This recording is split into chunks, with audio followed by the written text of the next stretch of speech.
So, good evening and welcome to Rangers Radio 48 on Friday. Unfortunately, Ox has had a bit of difficulties. There's been a power cut, so unfortunately, for the time being, you're stuck with me. He'll hopefully be back. We're hoping he'll get the power going again on the world, that wherever he's living, obviously, in his town there, but at the minute, he'll not be on. So, hopefully, get him on soon. We're with Bridgeman tonight. He's joined us, and so has Blue Shadow. So, how are you guys? Oh, doing fine, mate. Doing fine yourself? Doing very well. Thanks very much. Can I say a big good evening to the boys in the panel here, and a big hello to Ox Jerry if he's listening, which I doubt. And a big good evening to the boys in the lobby and to all the Rangers fans listening all over the world. Good evening and welcome to Rangers Radio. You always do a great introduction, Bridge. Keeping well, mate? Doing great, pal. Doing great. Very happy. Yeah. I'm happy with how things are going with it. You know, we seem to be hitting the ball for six at some time, you know. Very happy. This is it. We're meant to be doing the Dave King statement yesterday, but I think we had that many callers in the end, and the crack was going good. I think we just left it till tonight. So I think if I don't know if you've got it in front of you, Brett, but that's what we're going to start with, is obviously Dave King's statement. We've got it in 7 different sort of stages and paragraphs to take questions from it rather than reading it all out in one go. So, Brett, whenever you're ready, mate, we'll take the first one and then we'll... no problem. There's a short introduction and then it goes on to the first and the second and the third and so on and so forth. So we'll start off with the introduction, and it's from Dave King. As in previous years, I take the opportunity at the commencement of a new season to provide our supporters with an update on where the club stands against our stated objectives. 3 years ago, the board committed to a programme of significantly increased investment in all areas to ensure that we get our team and facilities to the standards that we all expect and demand. We've had to invest more than we committed to for 2 main reasons. Okay, first, the facilities at Ibrox and the Hummel Training Centre were much more dilapidated than we had initially anticipated. We have now significantly refurbished and improved Ibrox and our training facilities, including the installation of a new state-of-the-art pitch during the close season, to ensure that our players can now train on the best surface available. Secondly, the need to replace managers has been costly in terms of severance packages and the cost of bringing in new players to support each new manager. The replacement of the football management team is a difficult time for everyone at the club. There is not only the financial impact, but the need to deal fairly with people who worked extremely hard and gave their all, even though that turned out to be not enough. I am grateful for the opportunity to have met and worked with Pedro Cassina and Graham Murty, and I'm truly delighted that Graham chose to stay and will continue to play such an important role in the development of our youth. I'm also grateful to all the outgoing players for the efforts they have made during their time at the club, and wish them all well for their future careers in football. Want to say a couple of things in there. You want to say anything about that stuff, lads? Yes, definitely. Well, Blue, what's your thoughts on that? The first part, mate. It's a bit confused altogether. I mean, this whole thing with it was their decision to bring in Caixinha. It was their decision to change the managers. So it's all Mr. King or Mr. King's appointees on the board, and I'm sorry, I just don't think they've done that great a job, to be honest. Did that part mention the retail deal with Mr. Ashley? I think I think that's further on down the stable. We'll come to that, Blue. So we will. I'll leave that bit then. It's quite a lengthy statement, pal. It's quite a lengthy statement. Aye. Okay. Carry on, mate. No, I was just going to say that's just a quick summary. Listen to me. That's broke down into two wee parts. In fact, 3, just to get you up to the point where we are, and it's you're talking now. So you want me to go into the next one, and we'll go through that, and maybe some more points you want to speak about in there.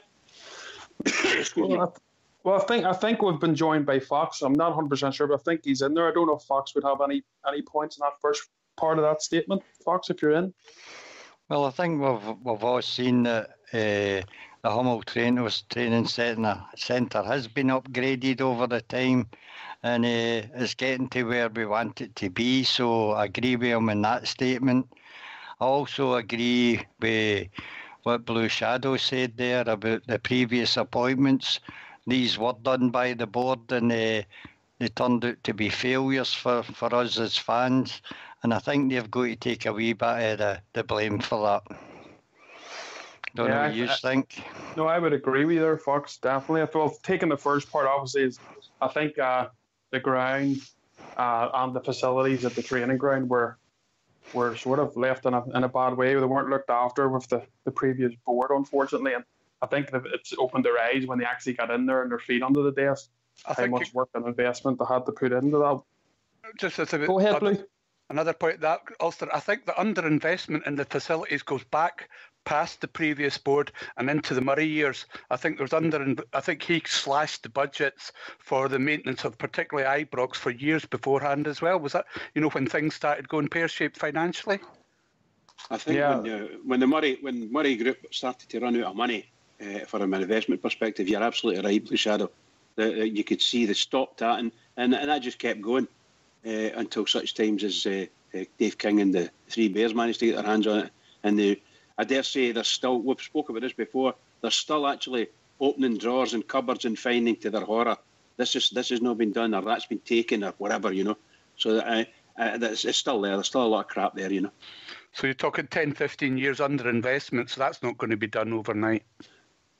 Well, most assuredly not. I don't know if I go 15 years, but certainly I would think that somewhere along the line, we're talking the best part of 10 years from now back, there's been underinvestment. This mob, I'm very pleased this mob came in, and they're starting to pull it back together again. And everybody knows, everybody who goes to Ibrox can see they're starting to improve. And some of it's only minor, some of it's you'll never see the improvement, but you just know it's happening. But some of it's quite obvious, the sort of paintwork and so on and so forth, Some, and particularly in the stands, I believe the stands, which maybe Foxy can comment on, I think the facilities in there are a lot better now than they were before, So these kind of things are happening, A bit like painting the Forth Road Bridge. Oh, yes, absolutely. It's a huge stadium. You know that yourself. But, I mean, I think when we started Downway under King, then those big giant screens weren't working. Right? So they couldn't even use them properly, weren't working properly. So they ended up getting totally brand new screens in. I don't know what the investment was in that, but a lot. We've got a new pitch laid twice now. So all that money's going into the grounds. And hopefully, sorry. 3 million, wasn't it? We got a loan from a venture capital group to get the facilities done up, wasn't there? Yeah, I think all that was just a source for money. That's all that was. They just went into an agreement with them, and they got 3 million. They could take 3 million and use it if they wanted. If not, it was just sitting there ready for them if they wanted it. So they probably used it. I think they need to mate with the state the place will be in. But I still think that, particularly the Copeland stands, I don't think the toilets are up to scratch yet. Excuse the pun. I think they're very, very poor. To me, they're poor services in there. And I think the contracts that they've got for the catering is one of these onerous contracts that we'll probably never get out of for the next 10 years, that kind of thing. If indeed they want I think it's longer than that, mate. But it could be. I just don't know. Yeah, I did read something about it, but I can't remember the dates. But it's something incredible. But there's a lot of bad contracts have been written in that time. But it's a sin, isn't it? It's just a sin. We'd be here all night discussing that. Absolutely. I think we'll move on to the next bit, mate, if that's all right. No, well, okay. Can I just also say on that, some of the bits we've not seen is a lot of the corporate party it's been done up. Now that doesn't do much for me as just a normal supporter, but it's important for the club to bring in corporate people who are spending a lot of money in the club. So they've done well there as well. I think they've done up most of the sort of rooms that handle the corporate events and that. So they've done well on that side there. Can I come in on a very last point on this, just to bring everybody up to date? What I've seen anyway was that Rangers have been now given permission from Glasgow District Council to do the repairs to the cladding, the roof cladding, on the 3 stands. That's the Broomloan, the Sandy Jardin and the Copeland. So that whatever they found there, they couldn't touch it until they got, maybe through safety, So somewhere along the line, they've now got the permission to go there. So that'll be a bit of investment and going into that as well. Maybe it's already invested. Maybe the money's already catered for it. But just to say that's going to be happening soon as well. So maybe next season, that is. Something that needs done, doesn't it? You know, we see you know yourself as you're going. I've been going, obviously going myself, and there's different wee areas. It's just not in the same great condition as it was when I was wee bird following. But we're getting there. It's going to take a wee bit of time, bit of money, but we're at least we're going in the right direction. I think one of the sad things from an investment perspective is we see when we go to Ibrox, and particularly if you go to the wee where the bistro is, and you see that big building that we bought for like £3 million or something like that, 2.5 million shares being bought it for. So that's sitting there, and it's just we don't have the money to invest to get it up to date. So if we had £5 million, just for saying sake, if we get £5 million and upgraded that, Rangers would rake in a lot of money. They would rake in a lot of money because that could be your bars for the fans and some restaurants in there, and that would be your shop as well. You know, it would all be good. But of course, we need to move on and get with agreements and contracts to make it all work, you know. So I'd probably take about £5 million to get that on run. Well, just before we move on to the next segment of the statement, just put Tottenham's in it with the regards to management. I think you guys are right. We're also singing off the same hymn sheet. I think the board have to obviously take the flak for the people that they put in charge, especially the Pedro one. I think that was a bit of a disaster for us, spending that much money on severance pay and all, having to pay the Pedro. And obviously, I think any of his big money signings, we haven't been able to offload any of them. We've got, obviously, Pena and Herrera's away on loan, but we can't actually get any of the money or anywhere near the money we've spent on them. So I think the board have to take the flak for that one. But hopefully, with the Steven Gerrard, bringing Steven Gerrard in, hopefully in the next few years, with something we'll forget about and be able to forgive them for. But we'll just got time will take its course, obviously, and we'll wait and see. Bridge, are you ready then? Do you want to move on to the second part? I'll move on to the next paragraph. It's continuing saying, I made it clear in prior statements that your board will always act in the long-term interest of members of the club and not be influenced by a minority of vociferous supporters or members of the media who continuously attack the club. This was never more evident than in the appointment of our new manager, Steven Gerrard. We were constantly put under pressure to make an appointment, even though we did not consider the available candidates to be suitable to take the club forward. We had many candidates with managerial experience, but the experience was not necessarily successful or of the standard that we felt was needed, particularly given our desires for stability after our recent experience of manager changes. We resisted the pressure and made an appointment only when we felt that we had an outstanding candidate that we could support. We ultimately appointed a man whose football pedigree, knowledge, character and winning mentality is unquestioned, and we will back him while he gains management experience. A winner is a winner. Okay, that's that obviously just shading into Mr. Gerrard, yeah?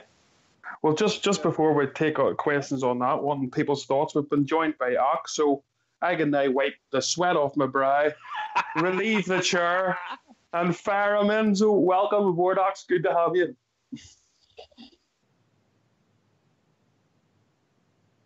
Oh, no.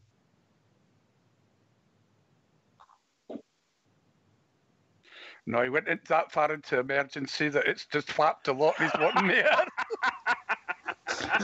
I wish they'd despise electricity ball like everybody else and not come up with some story about a storm, you know. Well, I thought Ox was with us, but unfortunately, well, I think he's in the call, but we'll wait and see. Maybe he's in. No, thank God for that. And by the way, I heard that Blue Shadow and Fox. I'll be having words with you two later. A bit of nightmare this end. It's still pitch black and everything's out. But anyway, you got the candles up? Yeah, 4 candles. Four candles. Oh, I remember that. That was a good sketch. That was a good sketch. Yes. Apparently, they had that at Ronnie Corbett's funeral. They had 4 candles lit. Ah, fantastic! Well, what a classic that was. What a classic.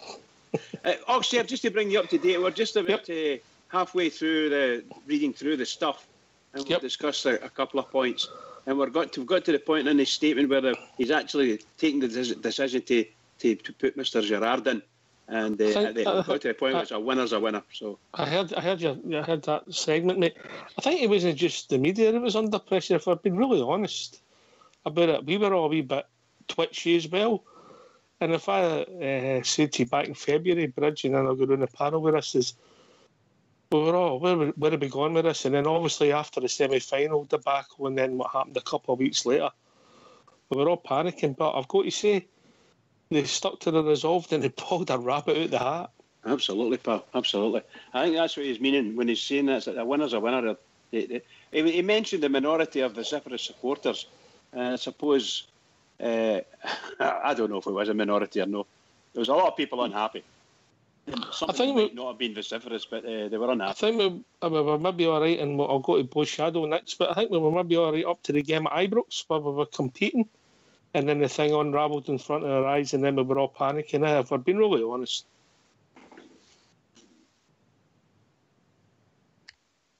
Is that to me?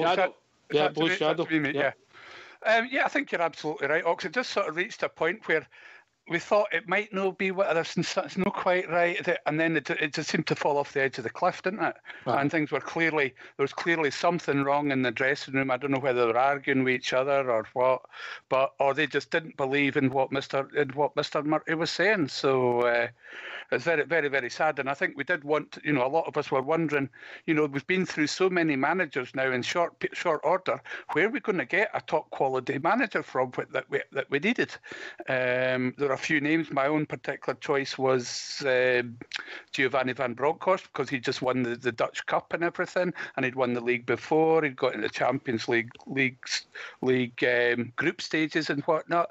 He had said no, but I think if we'd pushed him a bit, we might have got him. But they decided in the end, with Mr. King's contacts at Liverpool, to go for Steven Gerrard. How that works out in the long term, we've just got to get behind him and see how it goes. I think commercially it's a fantastic decision. Whether it'll work out in the league, we'll have to wait and see. What's your thoughts on it, Fox, about how it unravelled with the management decision? I mean, I remember sitting with me and you at Hampden, we were reading our hands and we're thinking, oh, Murphy, this is unravelling in front of our eyes, and that was just the football. Never mind the antics after part. Did it look to you there that day when the tears were running down your face that you thought that you had a plan? Because it didn't look like that to me. Well, I think we knew that we were going to get a new manager, although if the ending had been different to that season, last season, if Murty had got a run of wins at the end, mate, I think we'd still have him. So probably it's been a wee bit a bonus that things fell apart, because we've now got somebody, we hope, that knows about football, knows about the pressure of football, winning attitude. He's learning on the job. We'll just need to hope it's good enough for us. Aye. I like to cut his jib. What about you, Bridgeman? He's blue. He's white. He's fucking dynamite. Steven Gerrard. Absolutely. Love him. Did you see it coming, Bridge? Be honest. Did you see it coming? No. Not that. Never dreamt we would get that. It's what I wanted. I wanted a world-renowned name. Someone that would come in and grow with the club and help the team to grow with it and take us up to heights that we hadn't seen for maybe 10 years. We needed to get somewhere. I think we needed to get somewhere. I was very happy when they put him in. I have to say, sometimes I could hit myself and say, well, who is our manager? Steven Gerrard. How did we get him? And yeah, the term you used a wee minute ago, Ox, was they pulled a rabbit out of the hat for sure. That's what an appointment. What an appointment. I've got another theory to that. I reckon DK was listening to the show and he heard you saying, we need a big name, a world star, somebody fresh. And he went, I know the man. I don't think Bridgman had anything to do with his thoughts, but you never know. What do you reckon, Ulster? Bridgman nudge Dave King in the direction of Mr. Gerrard with his moaning. I'll be honest. Like I try not to be negative, but when Bridge was asking for that before Steven Gerrard's name come up, I was thinking to myself, this I know that the Bridge wants it, but it's never going to happen. I just didn't see how we're going to lure that big name, just given the troubles we are, how far behind we were in games last season. I just didn't think anybody would have the cojones, would you say, to take that challenge on. But Steven Gerrard has took it on. I think it's brilliant, absolutely brilliant. I don't think none of us were expecting it. Going sort of to the statement with the Murray situation, there was times there where we probably were convincing ourselves, trying to convince ourselves to be positive that he could maybe do a job for us. I think that away game at Parkhead where we put in a really good display and we looked like we were going forward. Then obviously the game at Ibrox was pretty close with 10 men, and then it all sort of fell apart, didn't it? And then that's when the panic set in, didn't it, really? We lost to them, and then we lost to Hibs the following week at Ibrox, didn't we? Yeah, that's correct. And there were two games we should have won in my eyes, and if we had won them, it would have been different. But ultimately, I still think I've got different for Fox. I think they had the plan, and I think Steven Gerrard would come in even if Murty went on a run. Any thoughts, Blue Shadow?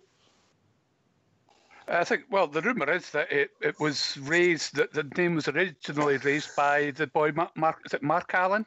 Mark Allen, aye. He originally, it's been said that he actually raised the name to Dave King originally. So it must have been, Dave King said we were going to go the same way as before, and there was loads of complaints about that. But Mark Allen must have come up with a list of names, and they went through it and decided for whatever reason that Steven Gerrard was the man. I think who's a key person whose name we've not been mentioned yet is McAllister behind the scenes, because he's had management experience before, and I think perhaps his thoughtful nature and all the rest of it, with Steven Gerrard taking the public glare away from him, I think that between the two of them it might work quite well.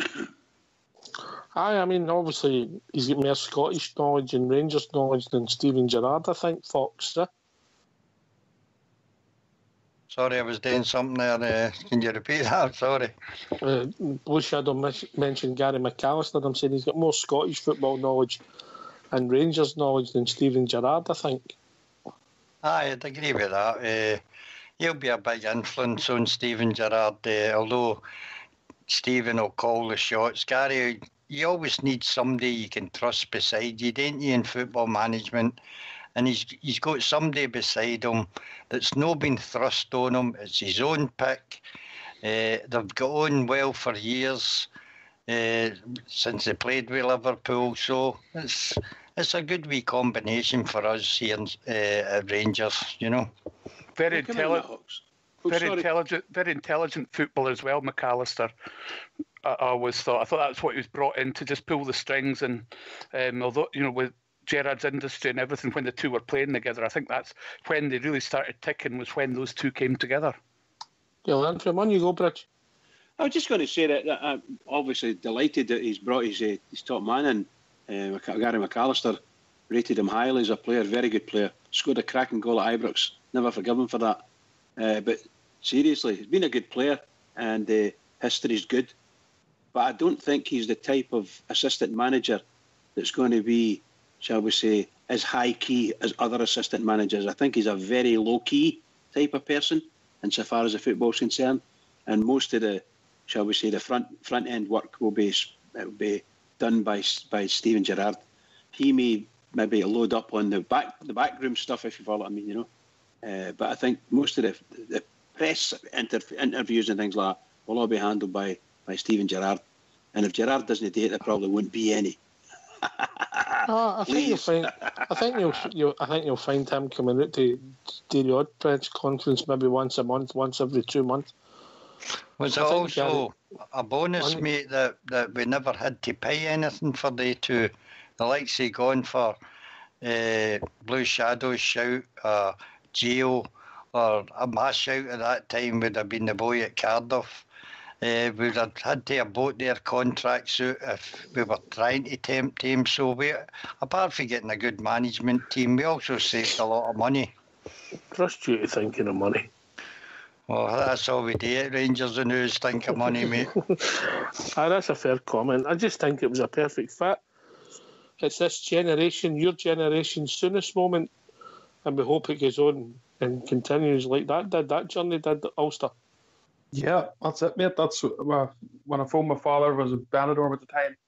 And actually, he phoned me, should I say, straight after the interview. Did you get that part, mate? Did you get the part?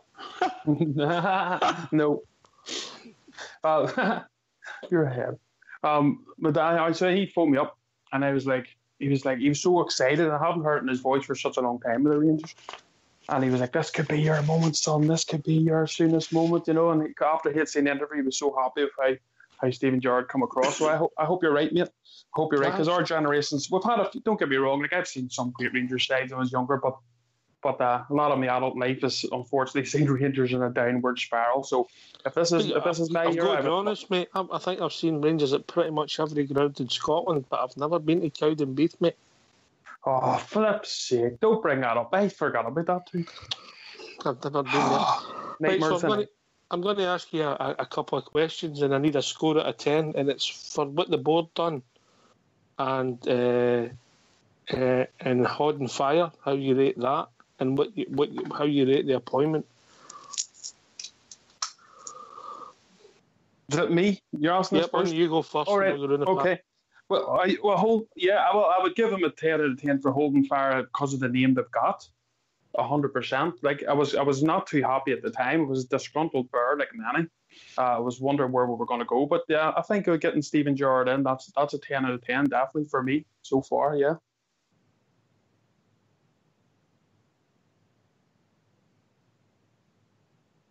And the board for holding fire and arguably getting the right man. Obviously, you will never know that. It's only hindsight we'll be able to judge that, mate. Yeah, but just looking at the name we've got, at the 10, I would say a 10 because it's a name I wasn't expecting. If you had said that to me 3 months ago, I'd have laughed and I'd say, "Come on, be serious." I would have. If I'm being serious with you, I would have been like, "There's no chance."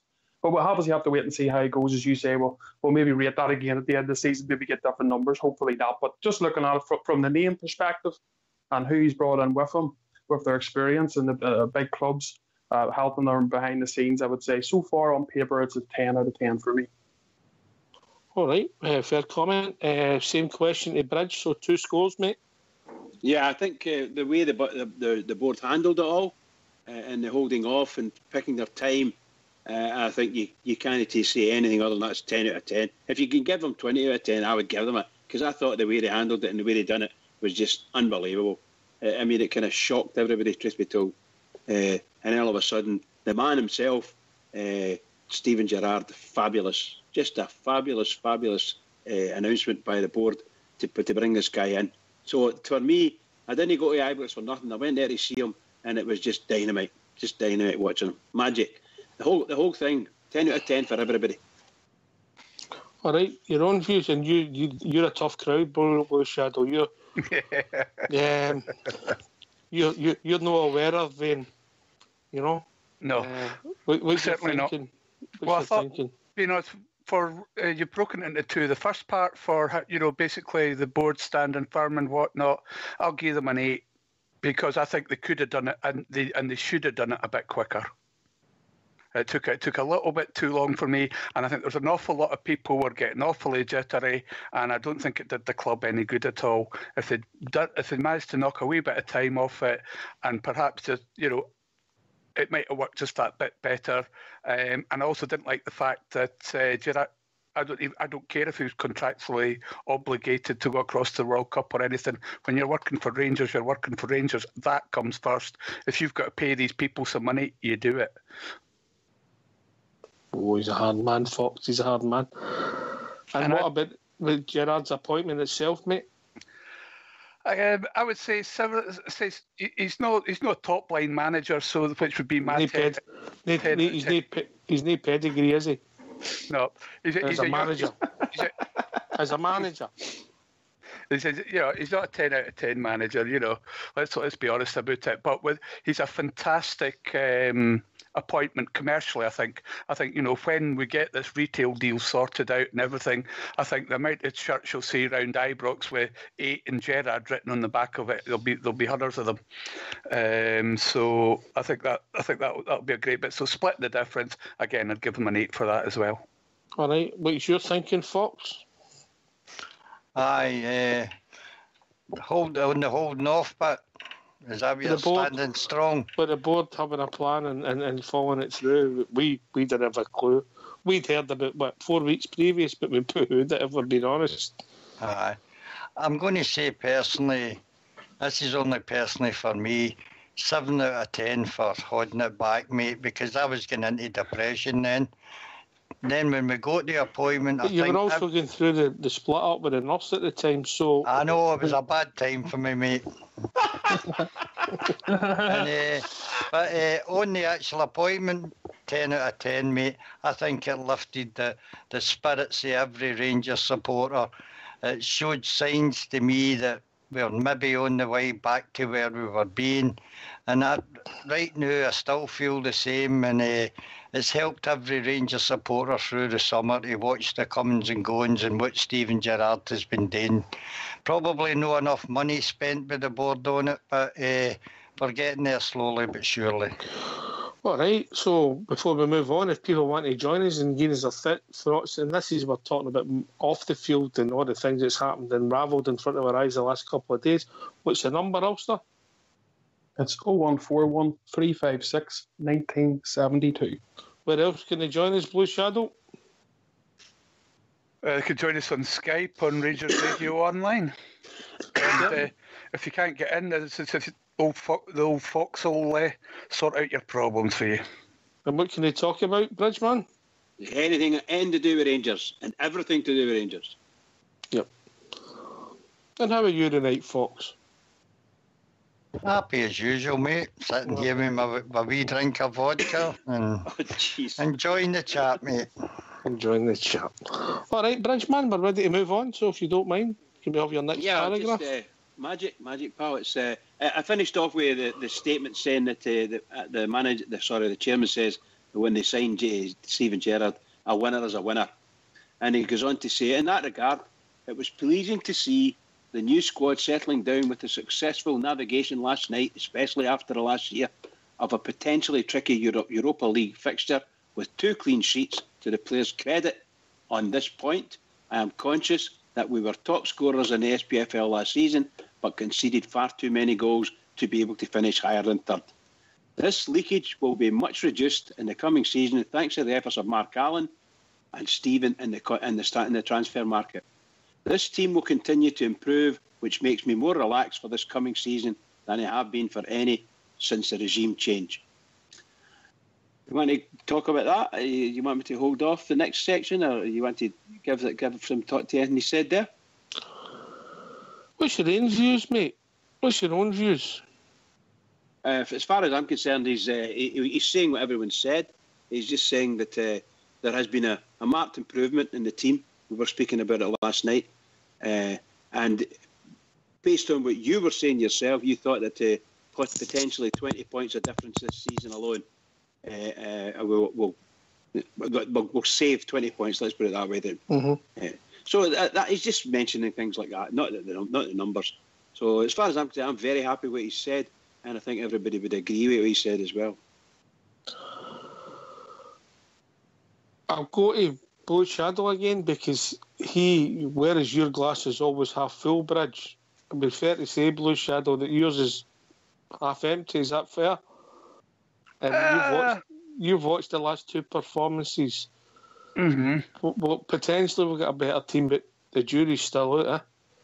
I think so. I think there's still a bit of work to do with the back line. I think there's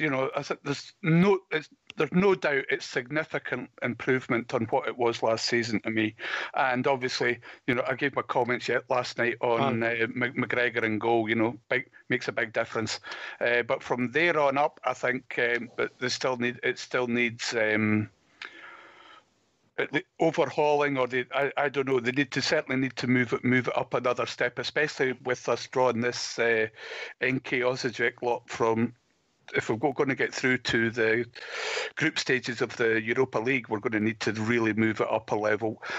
I'm taking in mind, of course, the fact is that's only the 3rd match we've played back this season. Competitive, not even competitive match, but it's only the 3rd match we've played this season. I think perhaps we could have done with a couple more and also well at a higher level than Berry, but that's the manager's decision and he's got to live and die by it. Aye, fair comment, right? Fair comment. I mean, look, there has been fruits of improvement. We've got to. It looks potentially that we've got a more athletic back two in my centre backs than we had before.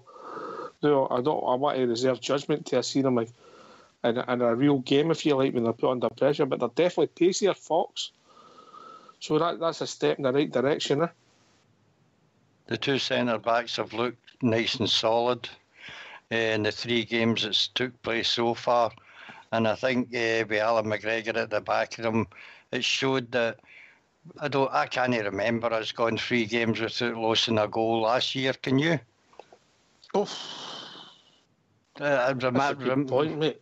Didn't matter who we were playing in, so that's a very good sign that even although Bury was pre-season, we've played a European tie, no lost a goal. No played particularly great going forward, although in the first game we did create a lot of chances, didn't take them. I think we're in a better place than we were this time last year. What's your thinking, Ulster? Yeah, well, I agree with Dave King's statement when he says it was a potential tricky tie, because if you look at what happened to us last season, we know that these teams can beat us if we haven't got the right players in the pitch and a decent enough standard. As I say, the defence looks a lot more solid, given that there's going to be stronger tests for them, tougher tests that we'll have to see what their real true ability is. But just looking on over the games that I've seen so far, I'm a lot more confident in my defence. I think that the players that Stephen Gerrard has signed so far are the ones that have probably impressed me. I think the ones who maybe haven't at the start of the season here, given it's only 3 games in, is the ones that were really there from last season. So hoping that trend continues, and with the players that he brings in, if we keep improving in all areas of the pitch, I think we'll be definitely in a better place at the end of this season than where we ended at the end of last season. Bridgeman, thoughts? Yeah, I think I tend to agree with the guys. But I'm really, really happy with the central defensive pairing, and I'm happy with the left back and, of course, the goalkeeper, which is 70 or 80% of the defence, which is a great foundation. I think we're laying it down. I'm happy. I'm just happy. I think the manager's going to do it. And I take my hat off to the board for putting them in and allowing it to happen, to give them the funds to do it as well. Tremendous. Fox, you're always saying about the quality. The quality costs you money, and the two will obviously laid out some money in the centre backs, and obviously they'll be on a decent wage for Scottish football. They'll be on a bit more money than people are getting at Salford, So, is that what we're going to have to do for this striking and midfield playmaker problem? Or can you see a different fix? Oh, quality costs money. There's no getting away from that in this day and age in football, unless you're lucky enough to pluck somebody out of obscurity. A wee bit like we thought Morelos was going to be when he first came last year. Thought we were on to a real winner there, But that's all I can say. Money, everything about football now is money, mate. And that's not going to change any time in the future. The game's changed. The game's changed dramatically. There is one thing, though, if you're looking at it, is if you're they say we've invested a lot in scouting recently and various different things. You've got to remember how much Riyad Mahrez cost Leicester when they bought him. Was it $500,000? £400,000. All right, okay. So they are out there. We just need to go and look for them. And they ain't going to be in there. They're not going to be in England. That's for sure. They're going to be somewhere else. And when we looked at that, Fox watched that Croatian match the other night, and there's a couple of decent players in that game, weren't there, Fox? They're not going to cost a fortune. That's the places we're going to find our bargains. Like that. That's where we found Katic, mate. So I do think there's a lot of good technical players in the Croatian league. And I do remember, I think it was Mark Allen said something to that effect when he says it'll not be the last time we'll go into that market. Interesting. Maybe it is a market, Scandinavian market, the Balkans, maybe value for money you get, And it looks as if they've always travelled well in football, whereas sometimes you maybe think the Latin temperament moving into your sort of Italy's in Spain doesn't travel as well to our country, maybe the weather. Scandinavia. Sorry, mate. No, you go, Blue Shadow. You finish first, mate. Scandinavians have always done well for us as well, and we've got JJ. Got JJ who knows that market inside out. I was just going to say about players like Mahrez and the English striker that Leicester had as well, Jamie Vardy. How much did Leicester pay out before they fund him, mate? And that's the sort of stages Rangers are going through. You take a gamble on a player, I'd say 4 out of, maybe as high as 4 out of 10 don't do anything for your club. And we have experienced that over the last few years, have we not? You're a great study of all things football, Fox. I mean, there's a team that used to play in the East End of Glasgow and used to train at Barrowfield who have spent fortunes in players and they've just disappeared, but the press have not picked up on it. Some of them are still on their books, eh? Aye, I mean, never get near the first team. I think when Dopey Ronnie Delia was there, mate, round about his time, and probably Lennon's time as well, they went through something like 40 players. They were bringing in loads of players that they get ready the next season. So it's no cheap to find people that will actually fit into your side. Mm-hmm. Aye. The Mexicans never travelled so well for us, did they? No. Skipper, brilliant. Skipper, brilliant. Can I ask a question? On you go. And then I was just going to ask a question. Yeah. Well, 2 questions. You mentioned Jonathan Johansson there a minute ago, or someone did.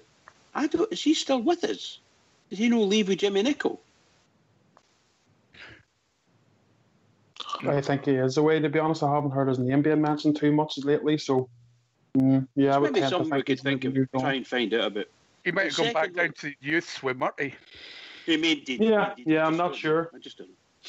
Okay, I mean, can I just also ask the story in the news tonight was that Ryan Kent has signed for us, or he's about to sign for us. Do you know an update on that? Well, sure, we'll get an update when we're finished talking about all the off-the-field stuff. Just asking. Well, I was told Crooks Ranger contacted me earlier on and said, you're wasting your time with that bridge man with a script. Script? That's script. Oh, both script. We got confirmation there on Facebook. William Muir has put in that Johansson has left the club, so he's actually not with the club any longer. Shame. Right, okay. But casualty, and Murty is funny. On we go, Bridge. Next paragraph. Right, the next paragraph. Okay, let's do that. Excuse me. This is the part where he's going in and starts saying about unfortunately, we are still dogged by some of the off-field activities that we inherited from the previous board. We still hear and receive complaints about Sports Direct's performance as our retail partner, despite the overall settlement agreement that we reached last year. Communication with them remains difficult, and having initially indicated their desire to deal amicably with the transition and handover, we are now back in court with the uncertainties all that entails. The board will continue to do what is best for the club and supporters and seek to minimise any disruption.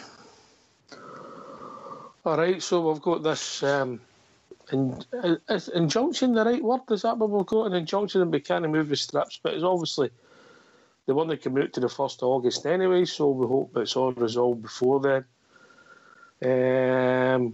Thoughts, Blue Shadow? I think this is it's not going to go down well, but I think this is a colossal cock up by the board. I mean, everybody knew that it was a bad situation at best with the relationship between Rangers, in particular Dave King and Mike Ashley and in Sports Direct. We should have had anything that we signed with him triple checked by lawyers, so there was no way he could get back through that door, because that man is renowned for writing watertight contracts that you cannot wriggle out of. So I think we should be triple checked, and it's no been before we even handed over a single penny to him, let alone £3 million, and they've made an arse of it. I think somebody should walk for it. So, my understanding is, and I'm no expert in the off the field stuff. In fact, I'm no expert in on the field stuff, but that's another story. Is that it was we'd offered a partnership, or looked to go into partnership with GD Sports, yeah, as our retail supplier for the high street. Absolutely. Right? Yep. And what they've come back with and said that we had an agreement that they had a chance to match any offer for any retail outlet. Is that the way? Am I reading it the same as you, Blue, and anybody else? I understand there was a clause in the contract which we signed that said that something along those lines. Yes, that's my understanding. Without seeing any paperwork or just reading what you pick up through online stuff, have you got a similar understanding, thoughts, Big Ulster? Yeah, I mean, I think you're right. I think the problem for the board is because of the contract that was signed before the board got in, we were stuck in a predicament there, and they've obviously tried to wriggle their ways out of it.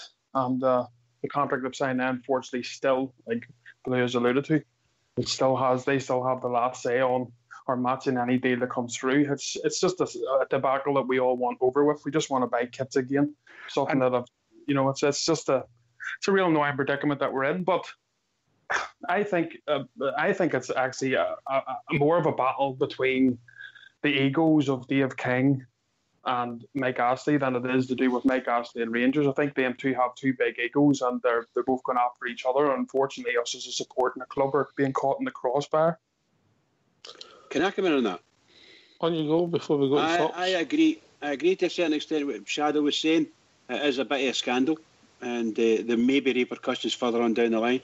What I don't understand, and forgive me, guys, I believe that the contract with the Sports Direct would have finished up on the 31st of July. This is what I'm led to believe.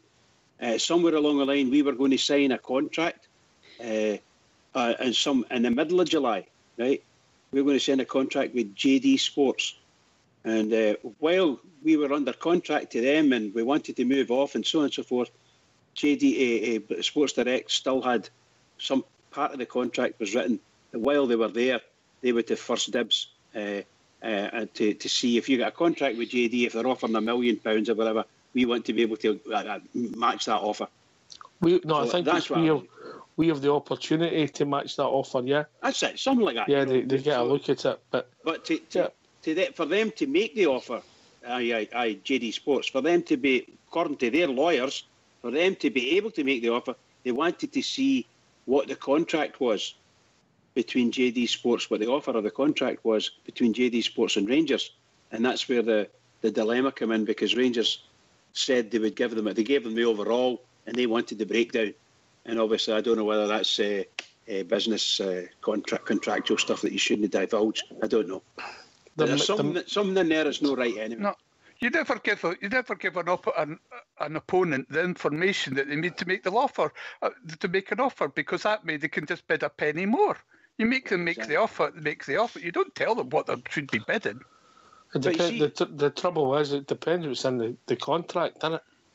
What you have to divulge. Absolutely. I mean, they could hold this up God knows how long. If there's no time limit on it for when they have to put in this offer, they could hold off for as long as they want for putting in the offer, and we can't do a damn thing about it. Without seeing the contract, you can't tell. We just don't know. But my fear, I don't know why we've ended up in court, other than the fact that it's JD's Sports Direct has initiated it all. I don't know why they've initiated it, other than they're still still got a contract with us at the moment.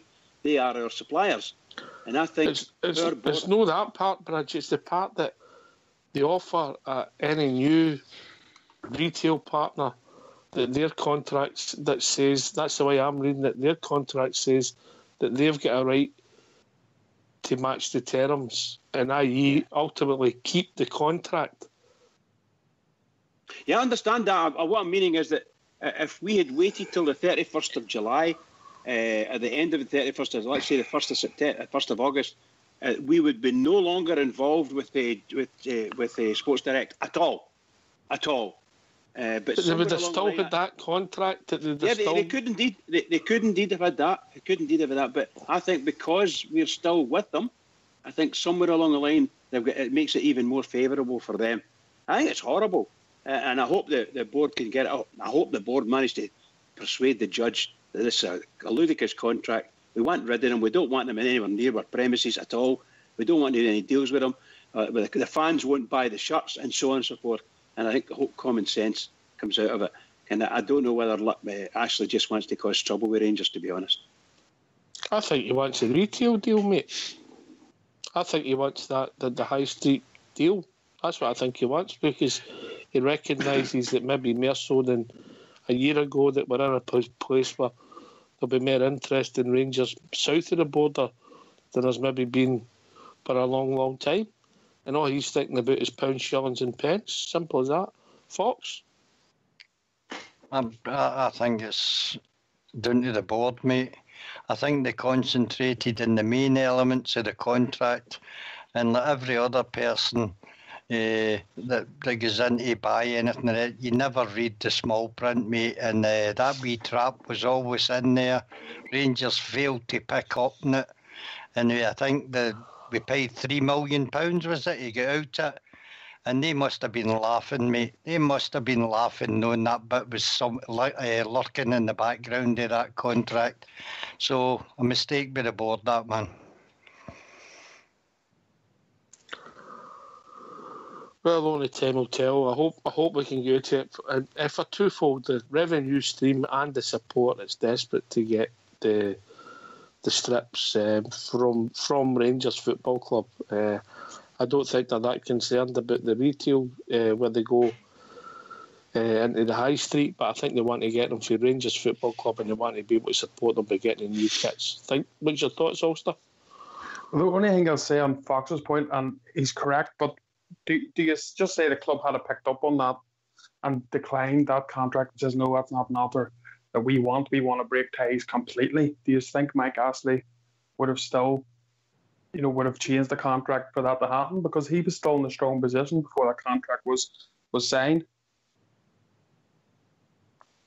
He might have got another £1 million or something out us to get out of that part of it, mate. It's all about money for Mike Astley.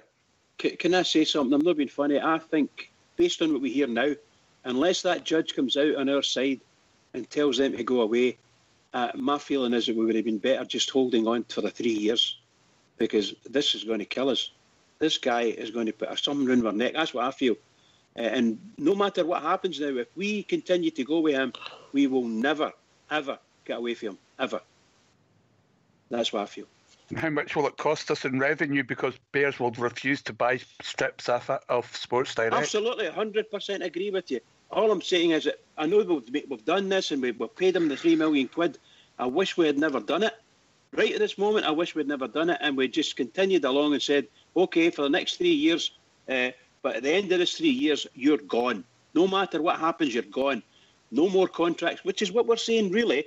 But we tried to preempt it and buy our 3 years out and give them the £3 million, which is still intended to purpose £1 million a year. So as far as I was concerned, that I thought that was it done, and I think every other Bear thought. Can I just ask one question on this? I read somewhere that the judge has put a maximum damages of £1 million on this. Is that right? Yeah, up to now. Well, if that's the case, Bridgeman, get the wallet out, sort it, and let's move on. The other thing, Bridgeman, is when it came to the end of that 3 years still to go, that wee bit in the contract where it was still there. So if we'd have waited 3 years and then get that kick in the homos, it would have been even worse. I can't disagree with you, because I don't know. As far as I know, that wee contract that we're speaking about was signed by our board. But I might be wrong. Maybe that's something that it was already there and they've just kept it on. I thought our board agreed to that. And that's, we'll give you the £3 million. We're going to tear the contract. That 7-year contract's been torn up, and we'll get a new 12-month contract. And in that 12-month contract is this wee bit they were speaking about. That's what I think. I think you're right, Bridge. But we'll see. Obviously, we'll be in court. We're quite... In fact, I think Dave King's been in court more than you, Bridgeman, and that's gone some, But you know, it's strangely, the court's already done, right? What's going to be is there's going to be a ruling. The judge is going to make his ruling, and it's let's say by the end of this month, the judge will make a ruling, and it'll probably come out at the end of next week. And I hope it's all for us. And if it is, and we get rid, the judge intimates that we're getting rid of Ashley, it may in fact cost us whatever that damages money was that he mentioned, £1 million. It may cost us £1 million, but it'd be £1 million well spent and get that sleek person away from our club entirely. Every party. It just means you're going to have to buy the shorts as well, Bridge. We'll all need to buy the shorts, not just the tops, to give them the money. Is that fair, Ulster? With the heat down here, I'm what? The heat shorts, man.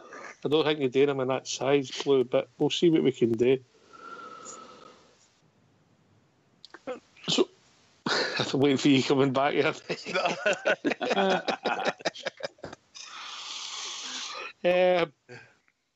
Hopefully it comes to an end. It's been a saga, and it's the support they get doing about it, Big Ulster, innit? It's us like, here we go again, you know. I know, that's just it, mate. I know.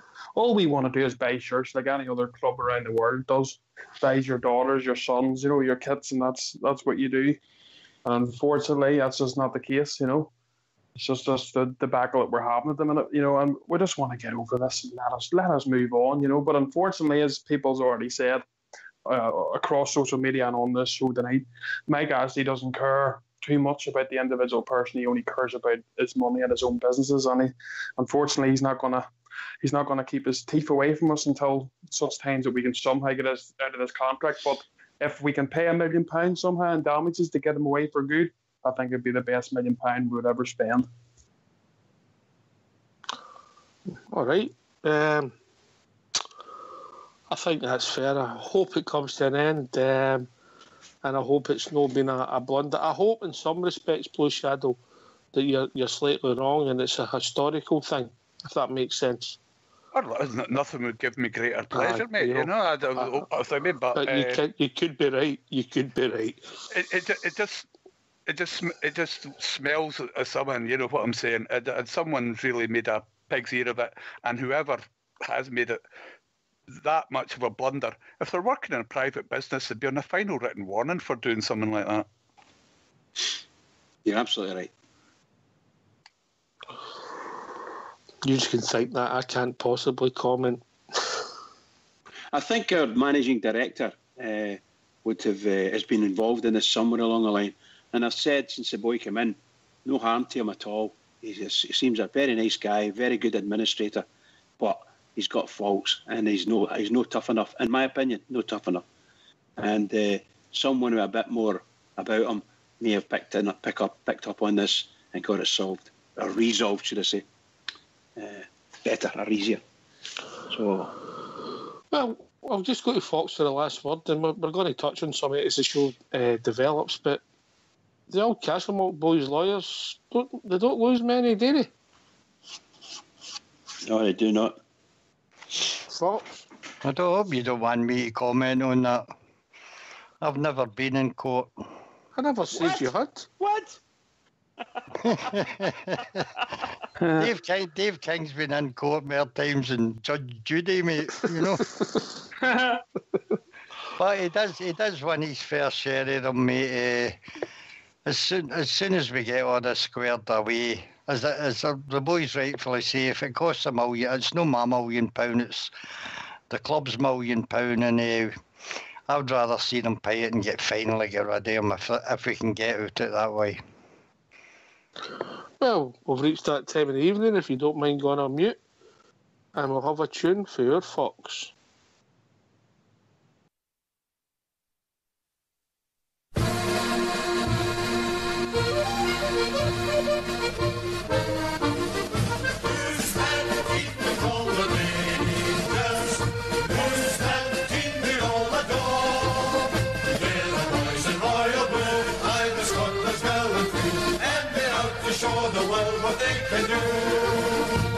I've heard you said that Real Madrid the greatest football team. I've even heard that Anderlecht the best they've ever seen. There's Manchester United and Tottenham Hotspur too. There's Arsenal, Chelsea, Blackpool, just to name a famous few. Who's that team they call the Rangers?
to wear the famous royal blue. That's their team they call the Rangers. That's their team we all adore. They're the boys in royal blue. I just love this gallantry. And they ought to show the world what they can do. And they ought to show the world what they can do.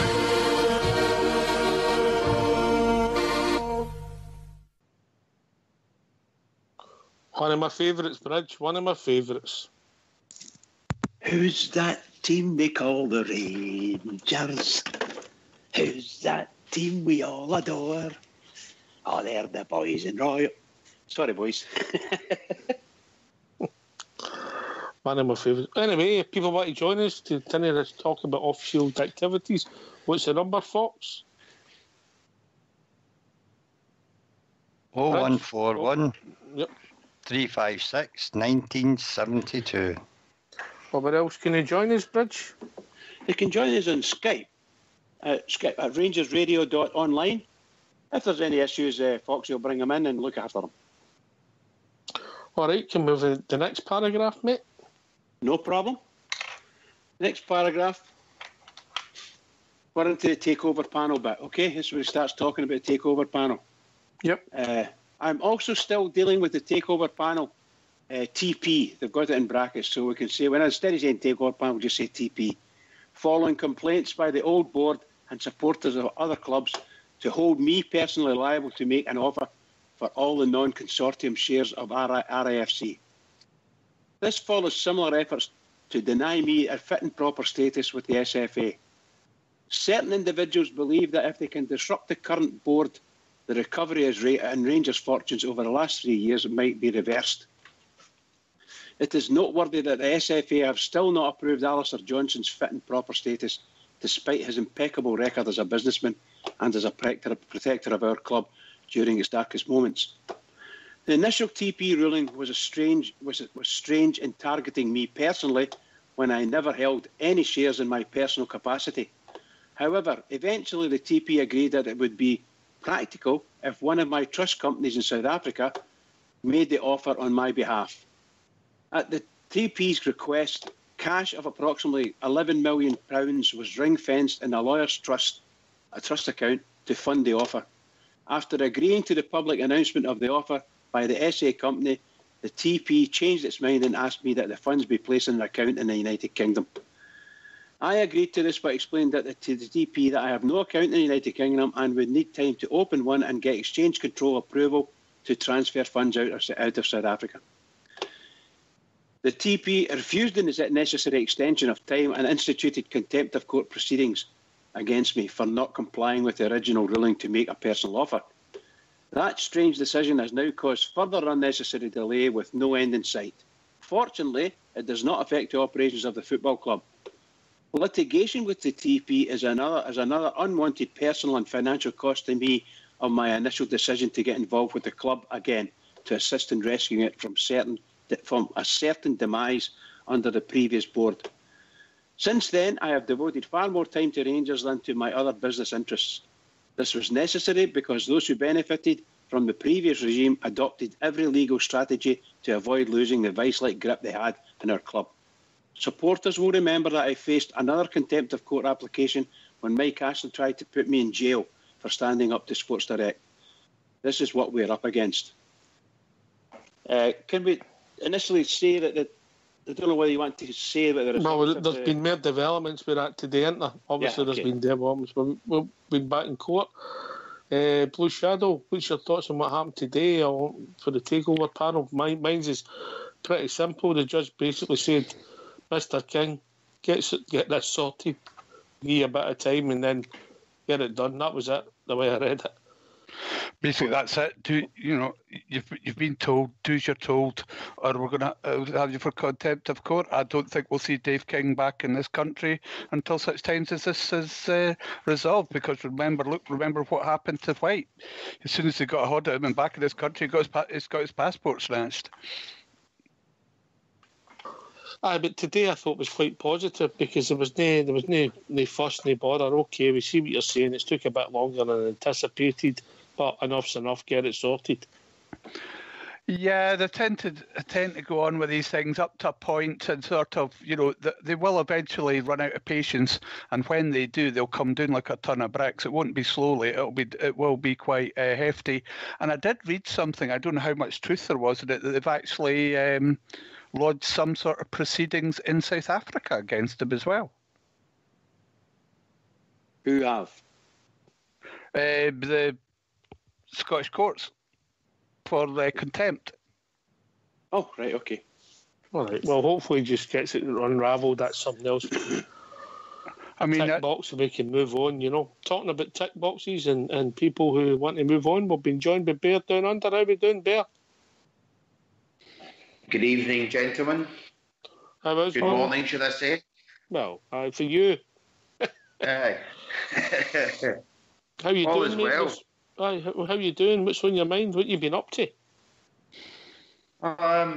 Just same old, working away this week and listening in and reading in the life of being a Rangers fan.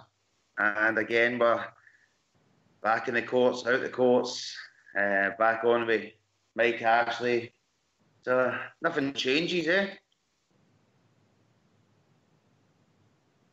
Doesn't it seem to me every time we think we're moving on, there seems to be a wee cog in the wheel. But for me, the cogs are starting to get smaller, and hopefully they can all be put to bed this month, hopefully, and we can move on big style, take over, share issue, hopefully the strips, finish with Sports Direct. And I'm being very hopeful, but I hope so. Not for Mr. King and the board's sake, but for the supporters' sake. I can just come back to when I can remember the interview with Dave King when we announced last year that he'd negotiated with Sports Direct to potentially end the deal, and I can pretty much 99% remember him not ruling out that we could still go on with Sports Direct and no renegotiate the deal when the one ended this month. I found it strange that, surely not, but he did mention that. So surely the board knew that there was a clause in there that we had to give them the option of negotiating the deal. I like to think so, mate. I'd like to think so. Can I just... On you go, mate. On you go, Blue, before we go back to Bear. Just remember, with Bear Down Under, I don't think it was Sports Direct. I think it was Puma that he said that we could go back with carry on with Puma deal at a later date, and that they'd done absolutely nothing wrong. I was pretty sure that I was at that time that it was that was me. I found it quite strange that even he would say that there was the potential to work with Sports Direct again. But maybe I was wrong. But I was confident that was mentioned. Who knows? Unless we see that statement. I'm not 100% myself, mate. You could easily be quite right. Let's just say the best deal you could get was £1 million a year, and they were offering you £3 million a year. That's maybe what he's saying. But I'm the lover of Sports Direct, and I think for a lot of people, they would rather cut the ties with Mr. Ashley's company for a lot of reasons. Absolutely, 100%. So what else is on your mind, mate? Same old this week, and looking at I'm still. I try not to get too much involved in the court side. I'm sick of it, to be honest. Every time you're online and reading something that's a bit King fighting this one and court that one, so I try and focus more on what's happening on the field. I know the show's not aimed at that tonight, but I'm just looking. I'm a bit concerned with the depth in some parts of the squad, and I think Mr. Gerrard made it clear after his interview the other night that he sent a message to maybe Mark Allen and the board as well that what needs to be done in certain apartments, and I really liked his interview after the game. He's candor. Yeah. Absolutely. He was spot on, wasn't he? He was spot on. Aye. Yeah.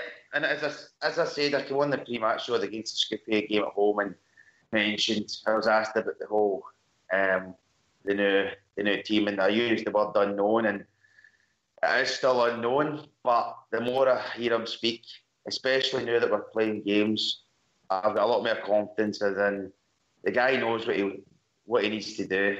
We need to provide him with the tools to let him do it, and let the guy. Hopefully, the board can back him financially, because I think we need some serious cash to let the guy do what he needs to do.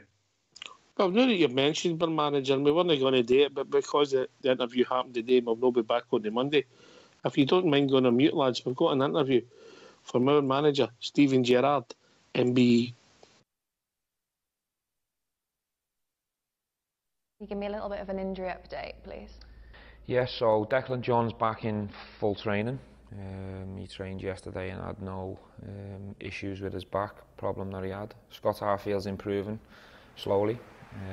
Still not sure whether he'll be available for our next important game away to Osijek. So we'll have to play that one by ear and see if he improves in the coming days. Besides that, everything's fine. Lee Wallace has done a bit of pitch-based stuff.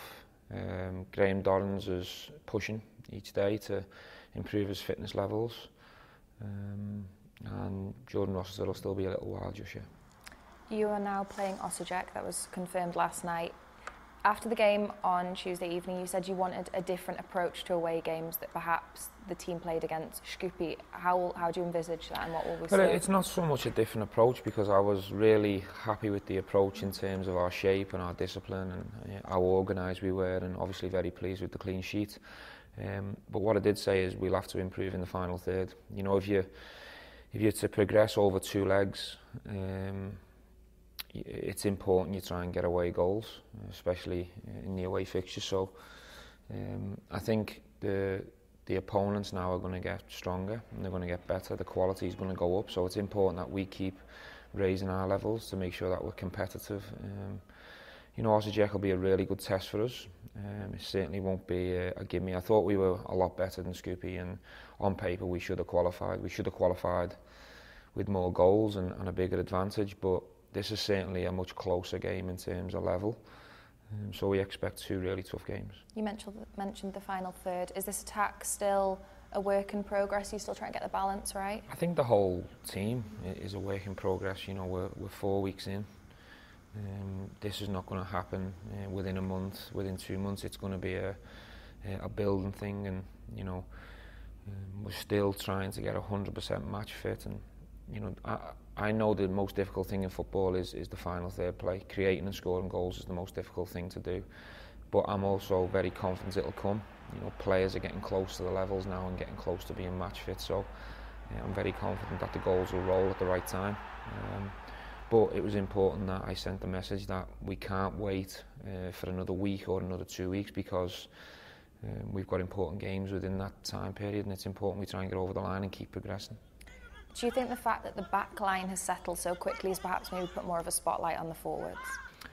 Not necessarily, because things can change very quickly. You know, we're more than capable of going to get goals, and everyone knows that if you don't defend well, you can concede as well. So I'm happy with the base, and I'm really happy with how we've defended and individuals within that. But it's certainly not a case of, oh yeah, we're happy with the back lads, come on front boys, let's start pulling your finger out. It's not a case that we attack together, we defend together. And plus, what I would say is we're very, very close to scoring goals, and we're very, very close to scoring heavily. If you look at the Skopje game at home, we had chances to get another 4 or 5 goals. Away from home, we had 3 or 4 excellent chances where we were so close to getting that breakthrough. So I'm not worried, but we certainly do have to fine-tune it a little bit. Is it giving you a lot of confidence that your centre-halves and your goalkeeper and everyone is gelling very quickly together? Yes, definitely. But it's what I expected. I think with a keeper in Alan McGregor, you know you're going to get the experience. You know you've got the winning mentality, and you know that he is desperate for this club to do well. So I had every confidence that he'd come in and do very well. Buying the 2 new centre-backs, one of them is very young in Nicola. I knew Connor would be experienced and he was hungry to play. I knew they were 2 good players in their own right, but yeah, in terms of the partnership, they've gelled very, very quickly, probably a little bit quicker than what I thought. Thanks for that, Fox. I think it was only right we played that because obviously by Monday it'd been all tat. So we'll just go and make quickly your thoughts on it before we go back to the off field stuff. Bear Down Under. Again, he highlights the things I like about him. He doesn't. He says it where he is. He's quite open in the way he analyses the squad and players. And his calmness. He brings a lot of calmness as well in his interviews. He's obviously said. I think whatever he said in his interviews towards the players in terms of the final third, I think he's even saying it louder in that dressing room and letting the guys know that it's not good enough. They need to step up, and the days are gone where maybe they're just expecting to rock up, get that jersey, and go and play 90 minutes. Step up and play, mate. Step up and play. Absolutely. Yeah, Bridgman. Well, look, I think the manager was asked a couple of questions there. I think he was quite clear. He's given us an idea about the injury situations. I think he's quite forthcoming with what's happening. And I never heard anything that was be detrimental to, shall we say, us going forward, other than the fact that he's reiterated that this is a step up in quality this team we're going to be playing, and we need to be aware of it and get ourselves into shape. So it sounds to me as if, shall we say, he knows what's coming ahead of him. He's no silly, so we're not walking into anything. And he's hoped that the players listen to what he's got to say, and he makes sure that they get trained and they're fit, fully fit, and as fit as they can be, and take no chances. Go there and you're beating a better opposition than you played the last time. So yeah, it's things that we think we know anyway. He's confirming it. So shall we say, more power to Stevie G. I love the way he handles things. I just love it. Yeah. Just a wee point of order to Skipper in the lobby there. Skipper, for Butterbean to do that, he'd have to go and find his wife fronts to put them on. Carry on. Blue Shadow, your thoughts on Stevie G's interview there? That's very kind of you putting me on after a conversation about Butterbean's wife fronts. That certainly leaves a... Jesus Christ. Anyway, yeah, what were you saying?